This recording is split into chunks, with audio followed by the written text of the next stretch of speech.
Hello, everybody, and welcome on into another episode of Chop It Up Sports. We want to thank you guys for joining us today. We have a special guest with us, friend of the show. He's the site editor for the Huskies Wire, the host of the Locked On Huskies podcast, and fellow UW and New England Patriots fan, Roman Tomashoff.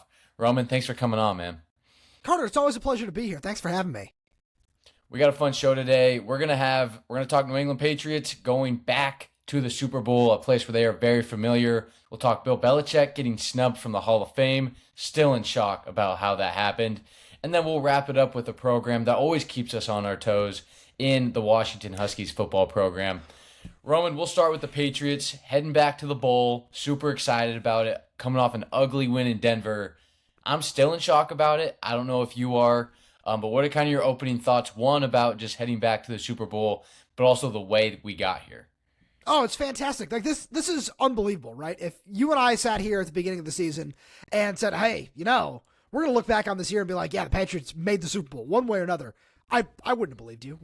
Would you? No, but heading into the year, I was like, okay, if we win 8 games and it's like, man, we almost made the playoffs, that would have been a win. No, absolutely. That's exactly where I'm sitting, where people are going to talk about the schedule. People are going to talk about whatever. You still have to beat the teams that are in front of you. And then people will say, oh, well, it's a soft playoff run, too. The easiest playoff run of all time with quarterbacks. Who cares? Like, it is what it is. Like, Justin Herbert is still a very talented quarterback. Yeah, that offensive line is beat up, but that's a top 5 defense in the NFL. Then you have to play the Houston Texans, the number 1 defense in the NFL. You beat them. You force 5 turnovers in that game. And then you got to go to Denver, and okay, yeah, Jarrett Stidham's playing in that game, sure, but the snowstorm just seemed to eliminate any and all quarterback play in that second half, so I feel like you have to take that for what it is. And on top of that, oh, by the way, that's the number 2 defense in the NFL. So for anybody who wants to sit there and talk about this playoff run in particular being like, oh, it's soft for the Patriots, for Drake May and whatever, it wasn't that difficult, I completely disagree, and it's one of those things where you can also just only play who's in front of you. That's it. That's all you can do on any given Sunday, and that's what this team has done all season long, and they've looked tremendous. I agree. And I think the biggest thing that people have kind of gotten away from is, you look at the stats that Drake May, the first quarterback to beat 3 top 5 defenses in the playoffs. Well, and you can look back on that and say, well, he didn't really play great in either of those 3 games. They only put up 20 points in one of them, which was the Houston Texans game where they had a defensive touchdown in that one. But when you're playing a top 5 defense, it's not necessarily about going up and hanging 35 points. It's about taking advantage of opportunities. And when you look at the Chargers game, they played the field position well. Their defense stepped up when they needed to in the second half. They took advantage of opportunities there. They didn't take great advantage of those opportunities in Houston, but they did enough to win that game. And then you go to Denver, whether it's the defense or the weather, I think we both knew, I think a lot of people knew, there wasn't going to be a lot of points put up in that game, whether there was a blizzard in the second half or not, just the way those two teams matched up. And the defense stepped up, essentially handed them a touchdown. And I actually think New England killed themselves a little bit in that second half. Both of their drives to open up the third quarter, I thought could have ended in touchdowns. I think the 10-minute drive to open up the second half, they were a play or two away from putting one in the end zone. And then the drive that ended with the Borregales miss, that was a elite drive. And so even though you look at the points, you look at the stat sheets, and it's easy to say, well, Drake didn't play that well. He led 2 elite drives in that third quarter that could have iced the game if they walk away with touchdowns there. Yeah, absolutely. I point to that first one in particular, too, where I really liked how long you were able to hold on to the ball, because I think that's what just so much of that game came down to also was the coaching staff understood what kind of weather was coming and was already, starting as that second half kind of unfolded. And the more you just kind of look at it, it's okay, yeah, they took, 8-9 minutes off the clock on that first drive, and yeah, it ends in a field goal, whatever. But that's more than enough in this particular game, which I was more than happy with. And as you said, Carter, it was just you can only do so much, right? Especially against that defense. And I think that with how this game continued to play out, the coaching staff, Mike Vrabel, Josh McDaniels, did a really good job of just managing the game effectively. And Drake May did a tremendous job with his legs when he needed to move the sticks and different things like that. And as the elements just continued to play such a major factor in the game, living here in Seattle, I'm hearing it all the time. Like, oh, the Patriots only scored 10 points in that game. You think they compete with the Seahawks? Whatever. It is what it is. The more I look at it, the more I think that, as you said, They matched up really well in that game, and the Patriots did what they needed to do to win the game. I'm glad you brought up Seattle because that segues right into what I was going to lead to next, which is the Super Bowl in Santa Clara next Sunday. I'm super excited for this game. I've heard a lot of people similar to what I'm sure you've heard where, oh, it's going to be a blowout. Seattle's the more complete team. This game has blowout potential, whatever. But I think this game's actually going to be close. And I get Sam Darnold is probably not the Sam Darnold of old, but this is an elite secondary. Whichever way he's looking on the field, you're either looking at Carlton Davis or you're looking at Christian Gonzalez. And either way, that is not an easy task for a quarterback or a receiver to get around. And so I'm not going to be shocked if Darnold goes and throws 2 interceptions and maybe a costly one in the second half. Now, am I saying the Seahawks aren't going to win this game? No, I think the Seahawks are the favorites for a reason. They're a really, really good team. But I think New England's going to find a way to make this game ugly because when you look at the competitive teams that they have played, Buffalo, obviously this playoff run as well, and some other teams throughout the regular season, they were close games. They dominated Buffalo for 6 out of the 8 quarters that they played them this year. And so why would I ever think that New England's just going to fly across the country and get blown out? Even if Drake May doesn't play well, I don't see this being more than a 10-point win for Seattle. I just don't see it that way. So I think it's going to be a one-possession game either way, personally. And one of the biggest reasons for that is these teams do match up a lot better than a lot of people are giving them credit for. The biggest thing that I look at in this is the guys at the second and third most pressures in this playoff run are Milton Williams and Caleb Chason. And the matchup of not just Milton Williams, but Christian Barmore as well against the interior of the Seattle offensive line. I know Gray Zabel's had his moments. He's been really solid as a rookie, but Anthony Bradford has certainly struggled in his own right. And I like that matchup a lot. I like what this rotation can give you on the outside between what Caleb Chason has done, Anthony Jennings, Harold Landry, everybody else. I think that that's great. But then you point to the secondary. This is a game where I feel that the game plan needs to be Christian Gonzalez just shadowing Jackson Smith-Njigba, and whatever else happens around that is what happens. I think that that's just the one guy you cannot allow to beat you in this game. And credit to Clint Kubiak and this Seattle coaching staff because they've done a tremendous job, especially when you go and you look at that Rams game, like the touchdown that he ran on the scissor rat out of the backfield. Like they've done a tremendous job just finding ways to get him open, whether it be through scheme, through his own abilities, a route runner, different things like that. But I also look at this Rams secondary, and in those times where he was matched up one-on-one, I was texting with a good friend of mine throughout the game where we were just kind of like, the Rams need to pick a corner in the first round, right? Like this secondary, I know it's hurt. I know they've had their own issues, but it just frankly was not good enough to match up with what Jackson Smith-Njigba could do. And I look at Chris Gonzalez, I feel like he's one of the most underrated cornerbacks in the NFL.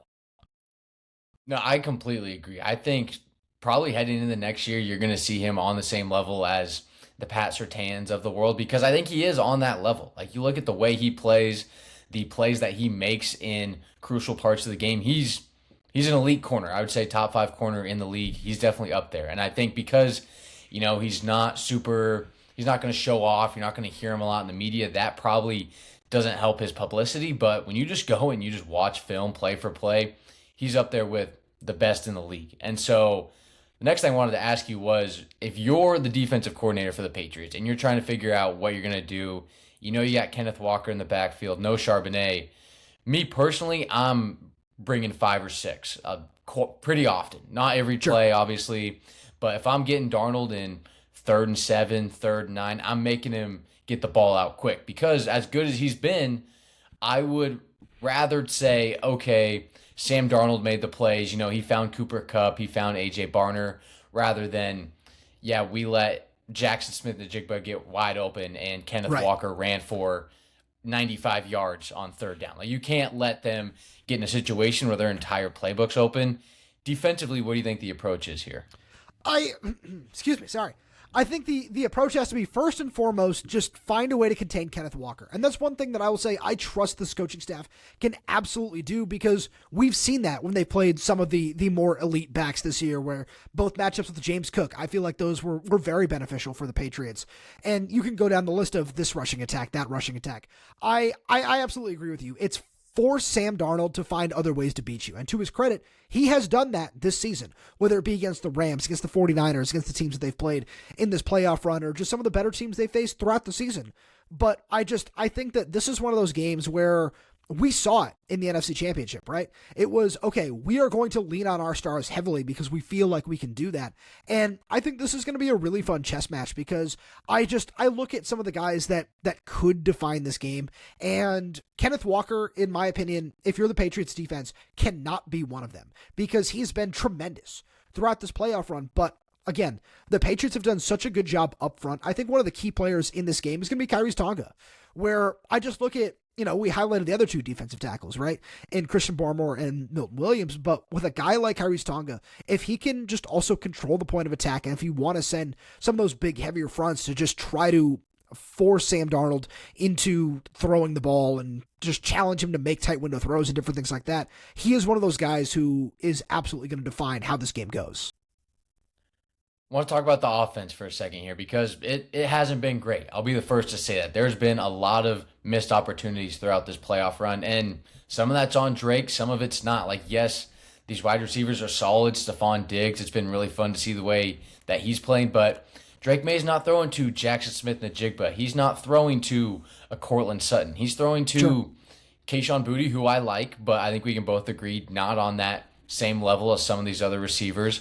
And old Stephon Diggs, Hunter Henry, Pop Douglas, who sometimes I forget can be on the field at times.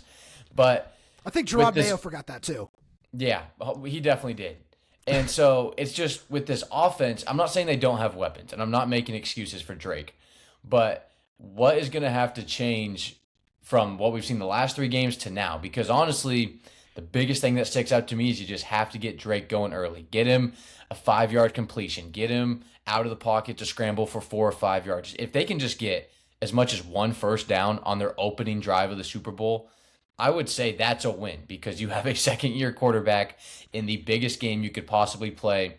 You pick up the first down, whatever. Say even he gets hit, like just gets pushed out of bounds, just something to get him into the rhythm of the game.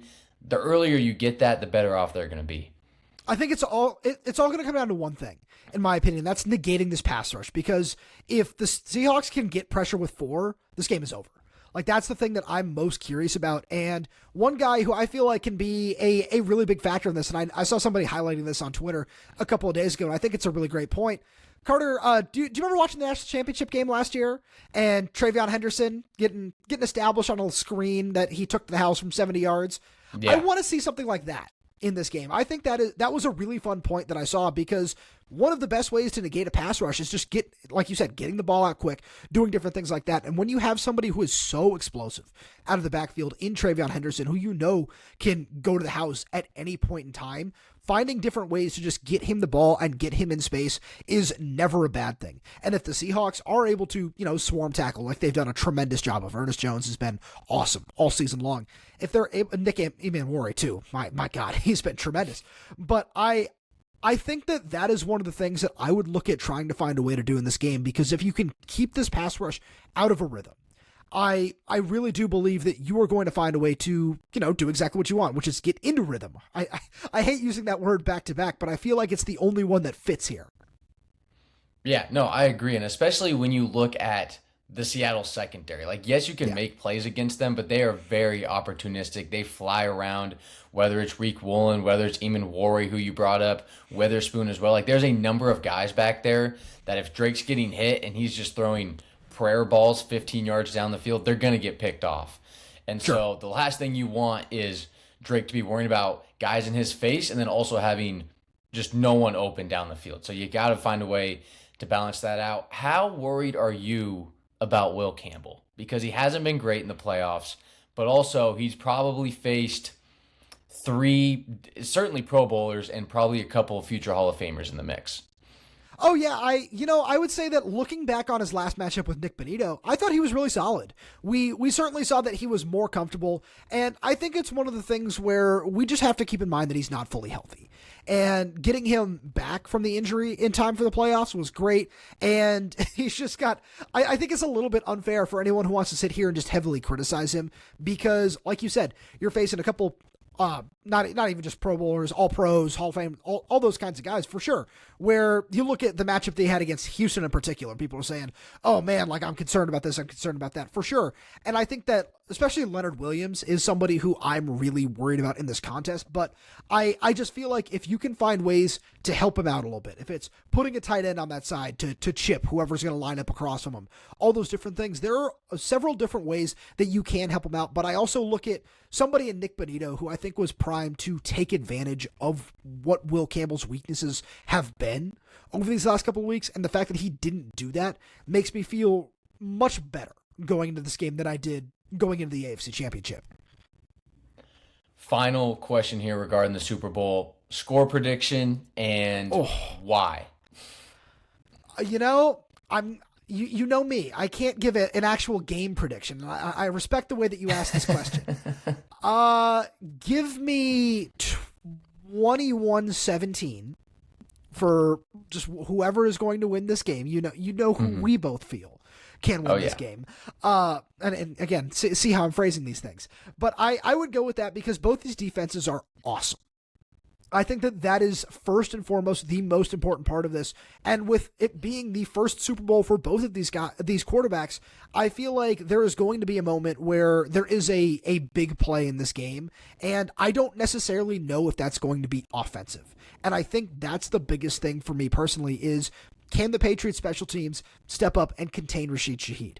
Can the Patriots defense jump a route on a Sam Darnold pass? Or is it going to be Devon Witherspoon or Nicky Manwari who does that to Drake May? I feel like there's just both defenses are not just so talented, but so well coached that this is going to be a somewhat low scoring game, and that's going to be what really defines the Super Bowl.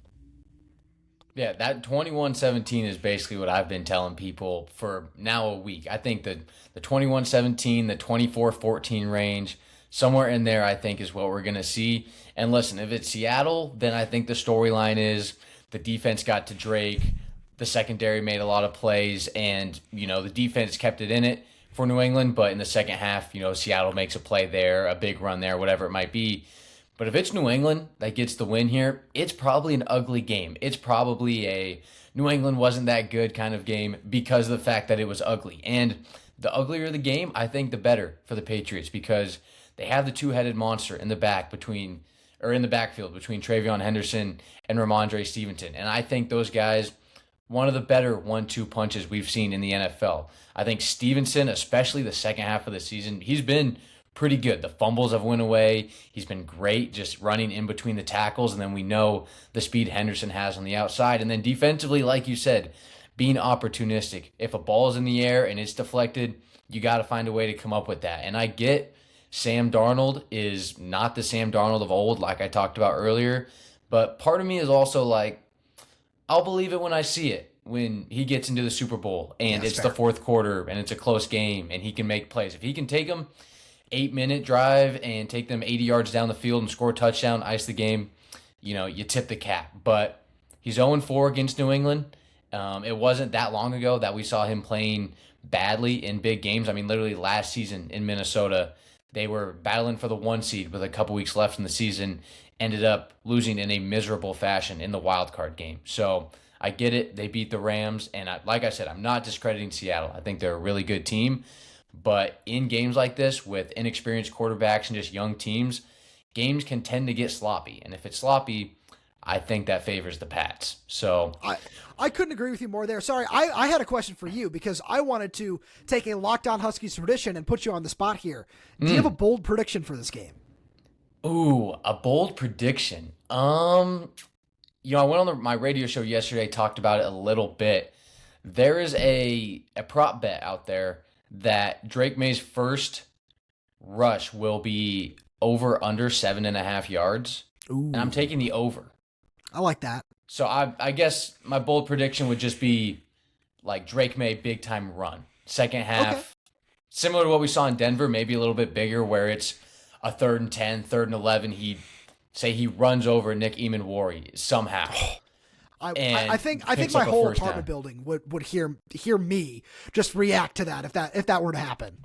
Yeah, I mean it would be shocking, but I think I think there will be a situation where he has to come up with a play like that. And so Drake May big time run anytime. I'm cashing on that bet to hit at some point in the game. So that's my bold prediction. And then I guess I think the Patriots are going to win. Like, I guess that's my bold That is, prediction. from everything I've heard up here right now, that is a bold prediction according to some Yeah. people.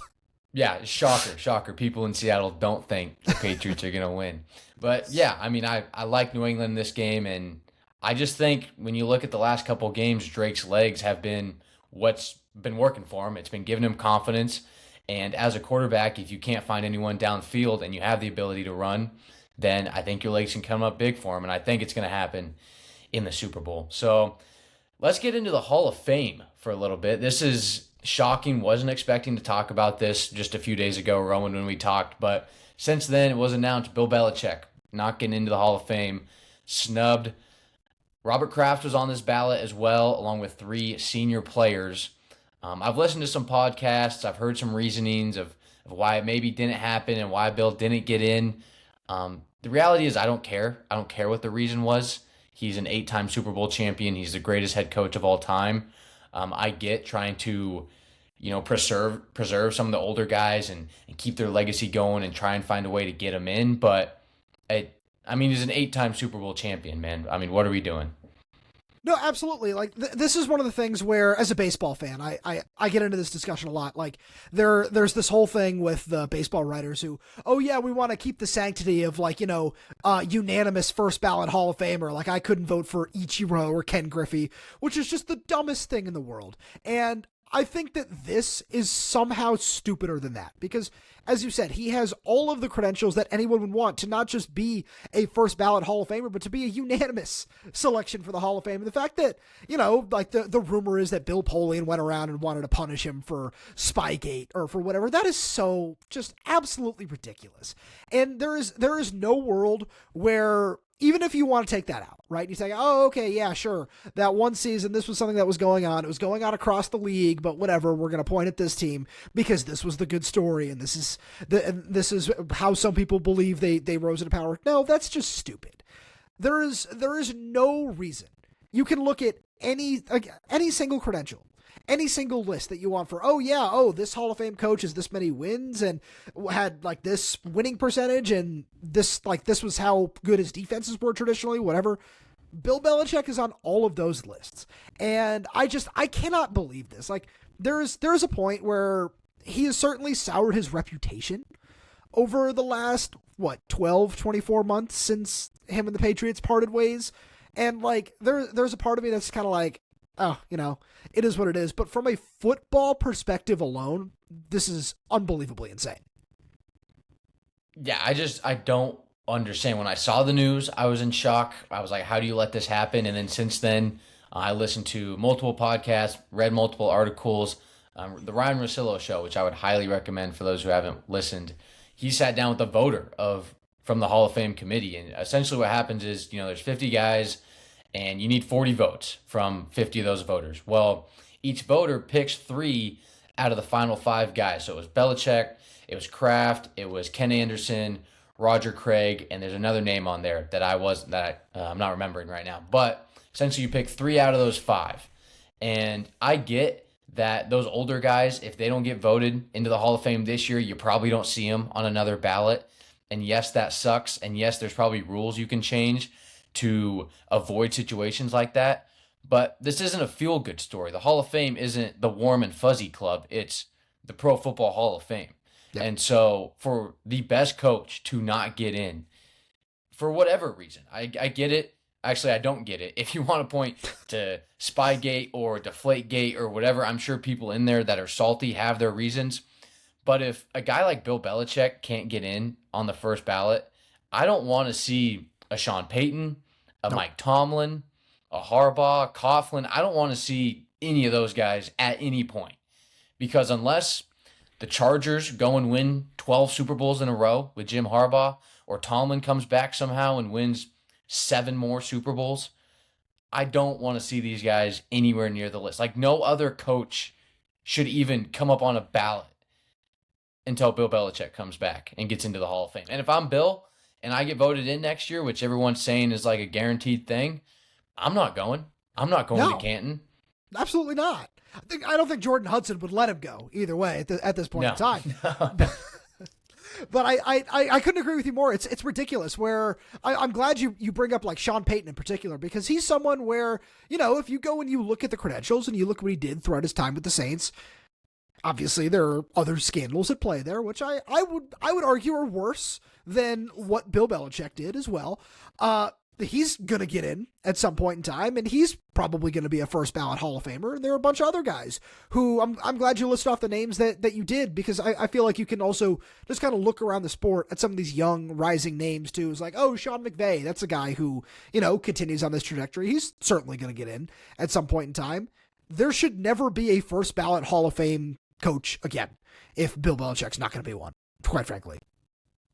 Yeah, no, I don't know how you change the rules. Like, obviously adjustments have to be made. I saw the Hall of Fame came out with some statement. I'm not sure really what the meaning behind that is, but I don't care whether you change the rule of when people are eligible.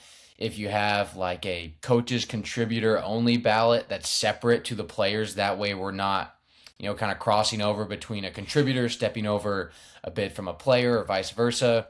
But either way, this is just kind of ridiculous. And I get the Belichick stuff has been ugly the last couple of years, between saying he's not welcome back into the building in New England and not letting Patriot scouts into Chapel Hill, which, if I'm a Patriot scout, I don't know if I'd be going to Chapel Hill anyway, honestly, based on the way last year went. So, I mean, it's a joke. It's ridiculous. And yeah, that's pretty much all I got on it. I only have one other thought. Whoever was involved with this, Bill Polian and whoever else it might be, they should lose their votes. Just quite frankly. Yeah. Because this is not something where it's, oh, this person doesn't want me to vote for him. Oh, okay. Yeah, sure. All right. I'll do that. No. Like that's not how this works. It is supposed to be merit based. And like, this is something that, again, we see in baseball all the time, where Barry Bonds is not in the Hall of Fame. And I feel like some of these arguments are a little bit different if you want to bring a Barry Bonds and Alex Rodriguez and Roger Clemens into this discussion, where yes, they broke the rules and were punished for it, and things have still changed since then, and there are guys who may have been on some of those lists that are in the Hall of Fame, and the fact that they still are kind of says everything that it needs to about this particular situation, especially because everyone who, I hate making these cross-sport comparisons because it can be a little bit different, especially between a player and a coach, but I feel like the point remains the same of they still achieved enough to be there at the end of the day. And Bill Belichick has done that 8 times over, quite frankly. Yeah, and it's funny too, because it's like, okay, say you do want to punish him harshly for Spygate and Deflategate. You take away 2 of those seasons, the guy still has what? 7 rings and 6. 9 appearances. Yeah, 6 rings, 9 appearances, whatever. So it's like you could literally wipe those years away from history and he would still be the greatest coach of all time by a wide margin. So absolutely, it is what it is. It's kind of a joke, and the No Fun League strikes again. So third and final segment here for you guys. Roman, we can see the UW stuff behind you, the helmet, the flag. I'm loving all of it. It's been an interesting offseason for the Washington football team. Nothing crazy. I mean, they didn't go, well, I shouldn't say nothing crazy. In terms I was going to say, well, hold on a second there. In terms of a transfer portal acquisition, perspective, the transfer portal class, there wasn't some top 10 recruit. There wasn't some top 15 transfer portal guy that UW went out and get, but they got a lot of really nice pieces that kind of mesh with this 2026 class that everyone's really high up on. What kind of sticks out from you or to you from this 2026 transfer class?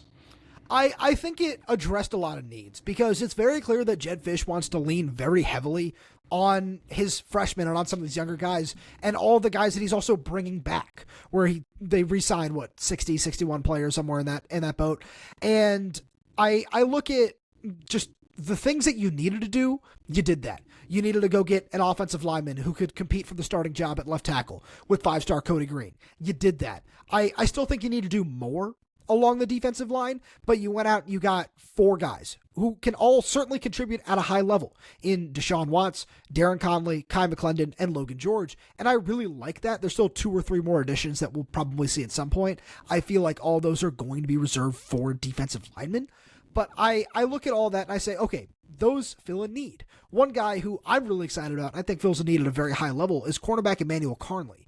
I really like, after you lose Takario Davis, you lose Ephesians Prysock, you needed to go out and get a starter at that position. And you did that. And somebody who knows the system really well, as he was originally recruited by John Richardson and Jedd Fisch in Arizona, stayed there for a year, really thrived in 2025 at Virginia. And bringing a guy like that in who's got 2 years of eligibility, who also just 6'3", 185, just does everything you need in this defense under Ryan Walters to just play aggressive man coverage on the outside. Him and Dylan Robinson, with everything else that Washington is bringing back in the secondary, is going to be a really solid unit. And it would have been nice to go and see you add an impact defensive lineman or a higher end in terms of the rankings and the production, whatever else. That's fine, but I look at the group that you're bringing in, the group that you're bringing back, and I think it's almost enough. Where you need more depth along the interior of the defensive line, but it's very clear that this coaching staff wanted to be somewhat tactical with bringing in guys who can contribute and they believe can do so at a high level. But if they're passed over by one of the guys that's already in the room, it's, oh, okay, yeah, we're happy that Jordan Clay at wide receiver, the 4-star Navy All-American Offensive Player of the Year, came in and was able to just take a whole bunch of snaps because he is that talented. Do you think it's a good idea to be trusting a freshman class this much? Like, I get this 2026 class is going to be legit. It's a top 15 class. It's the highest ranked in UW history.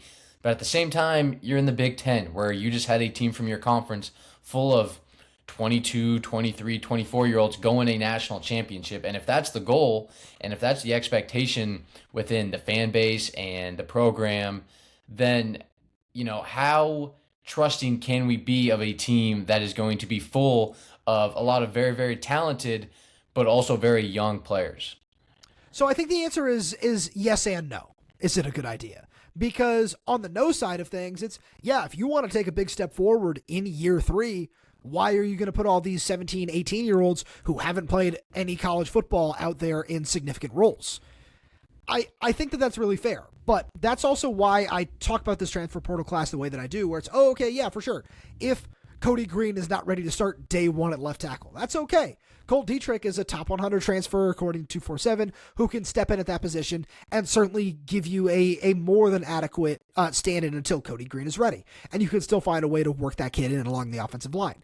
It's the same along the defensive line, right? Where we look at these 2 guys that they're bringing in, the 4-star edge rushers in Derek Coleman-Brusa and J.D. Hill. If they're not ready to make a big-time contribution on day 1, okay, there is a deep enough position or just a deep enough room around them to try to find a way to make some solid contributors. But if those sorts of kids do step up and Derek Coleman-Brusa is just like a game wrecker, you can't keep him off the field, great. Of course you're going to want more from him, right? And I feel like you can say that about every single position. And I think that this is also an interesting part of the argument, where you look at a lot of these top teams around the Big Ten. I think Ohio State is an unfair example to give. However, that is the standard in the Big Ten. So you have to compare yourself to them in a certain light. They do it every year. We were just talking about Travion Henderson 20 minutes ago. They let him run all over the place as a true freshman. If those true freshmen are good enough to get on the field there, even if it's a 4 or 5-star guy ahead of him who's been somewhat productive, if that true freshman is better, they're going to find a way onto the field. And there's no ifs, ands, or buts about that at that program.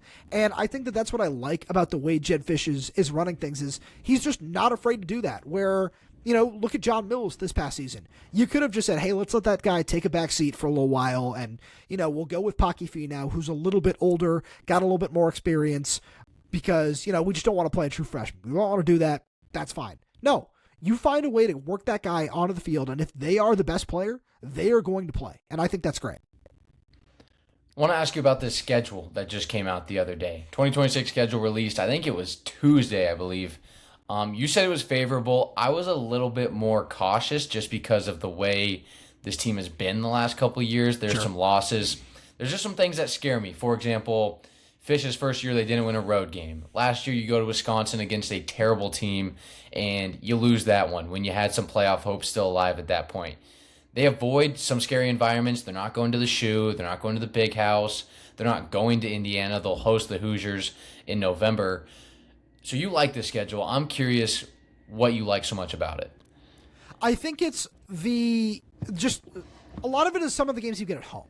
Getting Indiana at home at the end of November is great because, that team could certainly be rolling. But you know what it looks like when a high-end team comes into Husky Stadium, how that place can get rocking. I look at playing some of these tougher games on the schedule like Iowa and Penn State and what those teams might be able to be this season. Both those games are at Husky Stadium. I think that's great. I think that is very, very favorable. And you look at a couple of the road trips you have to take.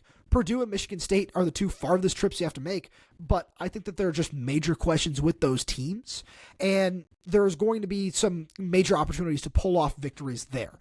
And then the two games that I think are going to really define the season as of right now, because, if you lose both these games, it's not going to matter what happens when you get to Indiana and when you have to go to Oregon. It's at USC in early October and then at Nebraska on Halloween. Those are the two games that are really going to define this because, again, both on the road, and those are going to be solid teams. I think both of them have some questions that they need to answer as well. But if you're able to go out and make a statement, the fact that you don't have to travel too far from home to open your road slate, I should say, for the 2026 season by going down to USC, I think that is beneficial to you. And then going to Nebraska is not going to be easy, but the fact that is off a bye, and yes, they're coming off a bye too, I think that is also something where, okay, you're going to have plenty of time to game plan, to rest, and all these sorts of different things. And with them not really knowing who their quarterback is, obviously you'd hope things are shaping up in a better spot for them by late October if you're a Nebraska fan. But I just think that that's one of those things where when I look at what the strengths of this team are going to be this year, I think it's going to be the offensive line, and I think it's going to be the defense as a whole. And those are two things that are going to travel very, very well. And especially in that first year, we didn't see either of those things. Yeah, the thing that scares me the most is just there's a lot of teams because the Big Ten. There's a couple tiers that really stick out to me. Like you have the A tier, probably Oregon, Indiana, Ohio State. Your B tier is going to be your Iowas, your USCs, your Nebraskas, all those guys. And Washington plays all three of those teams. The thing that scares me isn't necessarily like yes, hosting Indiana. I think they're going to be really good. Going to Oregon, never easy. But the real question for me is, can you get to November at 8-1 with a win over Iowa? Can you go to Nebraska on Halloween when, Memorial Stadium is blacked out and you're facing a tough Nebraska team and that place is just rocking? Can you go down to the Coliseum and win those games? Because if you can get to, if it's 10-2 and the losses are to the right teams, if it's a touchdown loss against Indiana and it's a 3-point loss at Oregon, God forbid, at Autzen Stadium, that's probably a playoff team. And once again, it's kind of the nice part about the Big Ten now is you don't necessarily have to go win your home run games. Like, yes, that's great, but if you can play those games close and you can go beat the B tier teams, you're probably going to get into the playoffs. I get Oregon was a much better team this last year, but they did the same thing. They won their B tier games. They lost their one A tier game against Indiana, and they coasted in. They didn't have to play the conference championship, avoided that drama.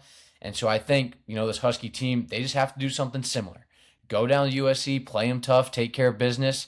Nebraska, I don't know what their quarterback situation is going to be like. Just go take care of business. Like, I don't want to have to worry about, oh man, week 4, we have Minnesota coming to town. Like, I'm done worrying about the C and B tier teams. I would like to handle those, especially at home. And then that way, you kind of, if you do your homework early in the season, you're going to set yourself up for a really good opportunity there at the end of November.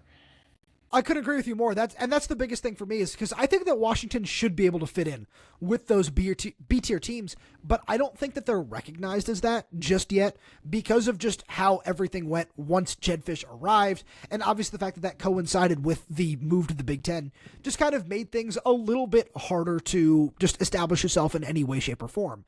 So this is a year where absolutely, because that's one thing that Jedd Fisch has done very well throughout his 2 years here is he's handled the teams that he is supposed to handle, whether that be at home or on the road, because we saw a little bit more of that this season, where outside of the Wisconsin game where the elements might have played a factor, and I think that their defense, especially that front seven, was a little bit underrated just with how putrid the offense was. But I look at just how these couple of years have gone. This is the year where there are no more excuses, and you need to find a way to get over the hump. And yes, you lost a lot of really good players from 2025 in Jonah Coleman, in Denzel Boston, in Adam Muhammad, the two corners, in Takario Davis and Ephesians Prysock, and Carver Willis. But this coaching staff seems to believe that they are replacing them with, at the very least, in most cases, I think that there are still questions about wide receiver, running back, equal caliber players. And if you are able to take that to USC, to Nebraska, great. This is the year where there are just, again, no more excuses for losing some of those games that, we might consider as toss-ups at this point in the year, because there's always just going to be a team, 3 tiers of games where it's, okay, you need to win these games. These games, I don't know. And those games, oh, yeah, you're definitely going to go in as the underdog, whatever kind of things. You need to find a way to win one of those games as an underdog this season, and most, if not all, of the toss-up games this year. The elephant in the room in this conversation is the DeMond Williams saga. This is one of the craziest things I've ever seen, just objectively as a college football fan. If it wasn't Washington, I would still be like, this was insane. And I know that Darian Mensah situation just happened, kind of similar, but not really. I wanted to get your perspective on this because, you essentially had the inside scoop. You knew what was going on. You texted me. We were celebrating someone committed from the portal, and then you had texted me. So DeMond just transferred, and I was like, "Yeah, funny, nice one, dude." What was this like? I guess the first question I'll start off with was, how did this happen? Was it something sketchy behind the scenes, like people thought? Was there something people don't know about? But what made DeMond Williams want to leave in the first place? It was the money that was being dangled by, the reports were out there that it was LSU, that it was Miami, that Alabama was trying to get in the mix at a certain point as well. It was all in the CBS report. I think Oregon was the other team that was mentioned. Shocker. I know, right? But I think that that really was what it came down to. And it's one of those things where there's so much finger pointing that's going to go around. Who knows who ever really get to the bottom of this entire situation and what went down and everything like that. But I would say that was the biggest thing with all this is they signed a contract, and then whoever it might have been, let's just go with LSU because that's also not going to shock anybody. That Lane Kiffin was like, hey, how about 6? Is $6 million going to be enough to get you in the transfer portal, with all the numbers that were being rumored? And then all of a sudden, that goes through whoever it was that was close to him that said, hey, yeah, let's do this. Let's make this happen. And I think that a lot of this is really sad and really unfortunate because there is a level of, hey, he's 19, 20 years old. Carter, you're in that same ballpark right now. Like, you're certainly old enough to understand what's right and wrong and make certain decisions. But there's also a level of, oh man, somebody's throwing $6 million at me. Like, even hey, I'm making 4.5 to 5, somewhere in that range. Like, that's still a lot of money. Yeah, no, I run cross country at the NAI level essentially for free. And if someone was like, hey, we'll give you $2 million to do it, it's going to be a tough no, is all I'm going to say there. I know Jed had his press conference. I know you've probably been in the building a little bit. I know, players right now, spring ball hasn't really started yet. How long do you think it's going to take for kind of the trust factor to be rebuilt from DeMond? I know he's been at some basketball games like you've posted on X, but I just can't imagine that the other 75, 80 guys are like, oh, that didn't happen. We're all cool now. And maybe that is the case. But just, do you have any inside scoop on how players are feeling, how coaches are feeling? Is there any bridges that were burned when it happened and still haven't been rebuilt? I can't say anything for certain on that angle, where I'm sure there's a level of, like, it's just, as you said, there are 84 other players in the locker room. Right? Like, I don't think that there's ever going to be one general feeling amongst every single person where even if there is a united front, everyone's like, oh yeah, no, we're cool. I'm sure there are going to be one or two people behind the scenes that's, no, man, I'm not cool with how this went down. I've been loyal to Washington for 4 or 5 years, and I'm not okay with you just trying to run for the money. And I think that there are going to be a lot of relationships that do need to be repaired. And Jed Fish was very adamant, like, hey, he was only, in the portal, not even like officially in the portal, for 48, 72 hours. Like, it all happened relatively quickly. He's back doing the workouts, going through all the stuff. So I think that there are going to be relationships that do need to be repaired, but the fact that there is so much that this happens, in mid-January, early January, really, with so much time before spring ball, before the start of the season, gives them a lot of runway to try to find ways to repair this. I can't wait to get up there in August and see and talk to Landon Hatchett about it, because I remember it was 2 years ago, summer, Jed's first fall. I came up there and I remember Hatchett just came storming in, pissed about people saying stuff about his brother when Garen went to Oklahoma. And, Landon, the Hatchett brothers, they're from Washington. They're very loyal guys. I'm sure Landon could have left at any point in a number of off seasons. And so I'm interested to see his perspective because he comes off as a very loyal guy. He's the center. And so he's kind of the guy that protects Demond Williams. I'm sure he had some thoughts on that as well. I want to ask you just kind of personally about this because, like I said, you were in the mix. You were going crazy on Twitter. We were getting 3 or 4 clips or thumbnails a day, and all this stuff is happening because the portal's open and guys are committing, and then Demond happens, and that's its own situation. What was this experience like for you personally? Because I saw you getting a lot of love on social media, which is so deserving, really cool to see. Thank you. But also, it's insane, and it's chaos, and you never really know what's happening, and it's a mess. It's a organized chaos, and even then, organized chaos might be putting it nicely. What was this experience just for you, like professionally, just trying to do your job? I would say organized chaos is certainly a very nice way of putting it because that was an absolutely exhausting couple of days where I'll just take you through the whole process. I'm sitting here. I was recording our normal episode of Locked On Huskies for Wednesday morning, and I was feeling really great.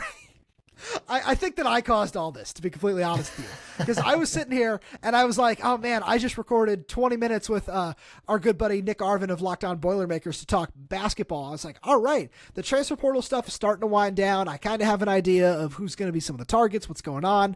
And then I press end record on like a little opening segment that I did before that. And I had 25 texts.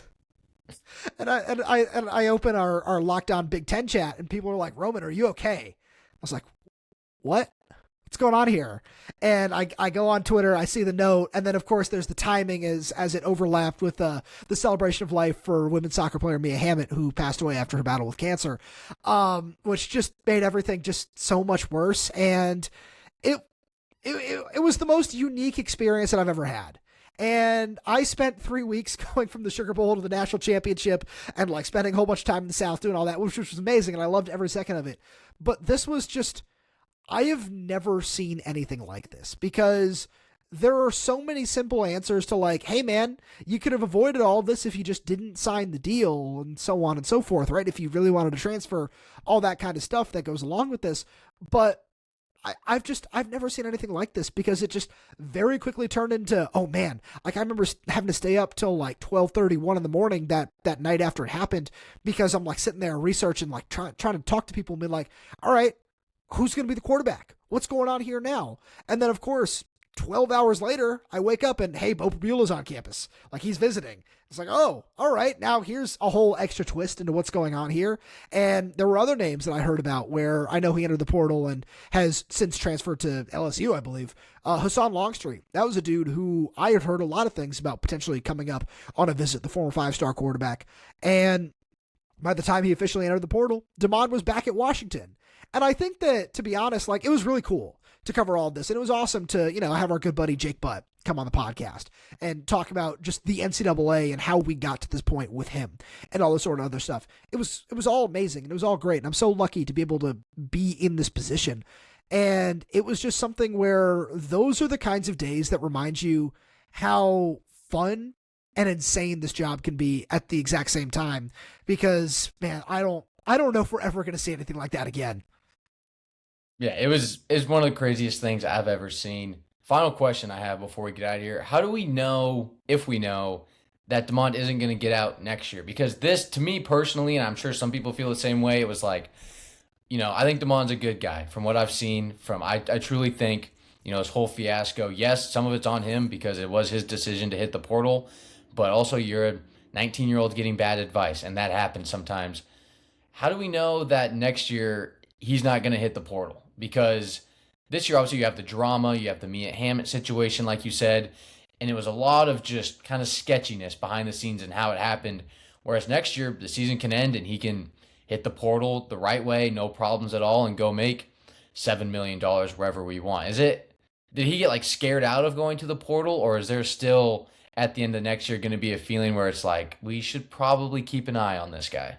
So we can never say never in the world of college football anymore. And I think that this situation is exactly what proved that, because there is a chance he hits the portal. There's a chance he comes back to Washington for his senior year.